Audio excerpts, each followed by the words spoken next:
Trans-Pacific View author Mercy Kuo regularly engages subject matter experts, policy practitioners, and strategic thinkers across the globe for their diverse insights into U.S.-Asia policy.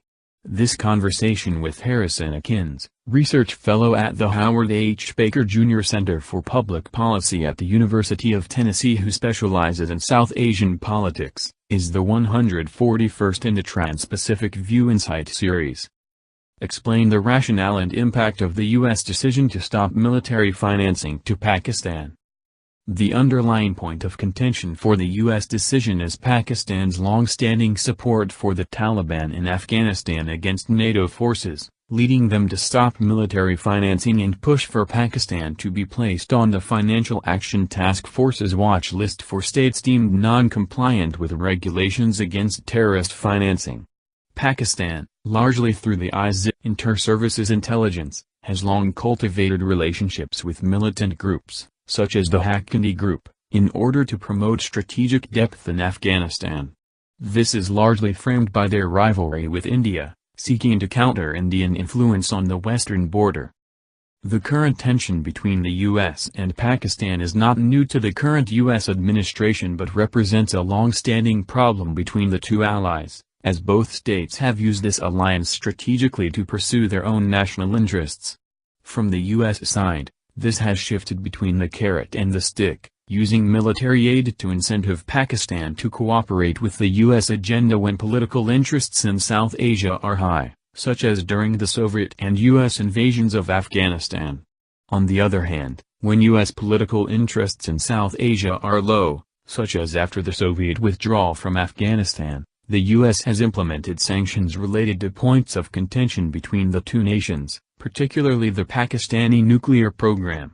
In the past, when the U.S. has suspended military aid, Pakistan saw relations with other major powers, especially China, as an alternative means of procuring arms and military equipment, seen as a necessary defensive measure against India. Explain how China became Pakistan's preferred military weapons supplier. As a result of past suspension of U.S. military aid combined with anti-Pakistani rhetoric, there is a perceived unreliability of U.S. support for Pakistan. This has engendered in the Pakistani elite the perception that China is their all-weather friend. Unlike the U.S., Pakistan was one of the first nations to officially recognize the People's Republic of China after the communist victory in 1949. China would subsequently play a key role in Pakistan's development of its first nuclear weapon in 1998, with Pakistan reliant on Chinese expertise and uranium. The China-Pakistan Economic Corridor, CPEC, has further strengthened this relationship. CPEC will connect China's western city of Kashgar with Pakistan's Gwadar port on the Arabian Sea, 3,000 kilometers away. Chinese investment in CPEC, part of China's One Belt One Road initiative, is expected to reach over $46 billion by 2030. This strengthening relationship has expressed itself in military aid. In 2011, the U.S. and China supplied the Pakistani military with roughly equal proportions of its military aid, 39% and 38%, respectively.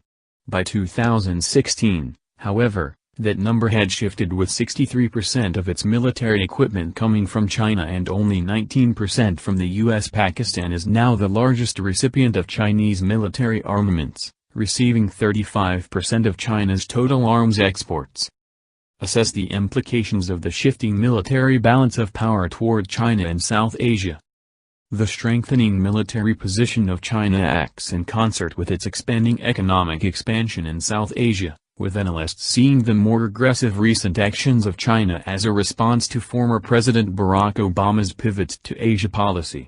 As China strengthens its alliances with regional states, such as Pakistan, and works to improve relations with India, whose largest trading partner is China, American economic and political influence is ultimately weakened, without even factoring in the current Trump administration's positions in attacking and penalizing Pakistan. How might Pakistan's tilt toward China impact U.S. military operations in Afghanistan? Pakistani support for U.S. operations in Afghanistan has been vital given the Pakistani supply lines that run across the Durand Line. By 2007, NATO forces were using nearly 575,000 gallons of fuel daily, with nearly 80% of it coming from Pakistani refineries. Further, the storage capacity at key air bases accumulated to less than 3 million gallons, increasing the need for preserving Pakistani supply lines. Recognizing this, former Vice President Joe Biden once stated, "If you don't get Pakistan right, you can't win in Afghanistan." Any disruption makes the U.S. mission in Afghanistan more difficult and costly.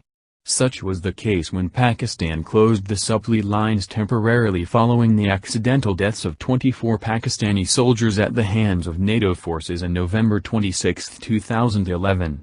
The Trump administration's decision to cut military aid and pursue sanctions against Pakistan, alongside Trump's fiery rhetoric, at the same time as increasing U.S. troop presence in Afghanistan, could hamper the U.S. mission if it leads to Pakistan again closing the trade routes providing important supplies for U.S. forces. Explain the impact of closer Pakistan-China relations on Asian defense and security trends and policy implications for the United States. The shift in the Pakistan-China relationship could be one small part of a much larger process of China challenging the U.S. global leadership, especially with the current Trump administration having a more insular view of America's international role. China's One Belt One Road initiative is part of this process as the Chinese government pushes to make its nation the global economic leader. Additionally, Pakistan's current shift from relying on U.S. military supplies to Chinese military supplies can have serious long-term implications as the military changes to Chinese military systems. This can have the effect of institutionalizing Pakistan's military relationship with China as it is reliant upon them in the future for supplies within Chinese systems, as was the case with U.S. military systems in the past. This could have the effect of mitigating the influence of U.S. aid and leverage in the future.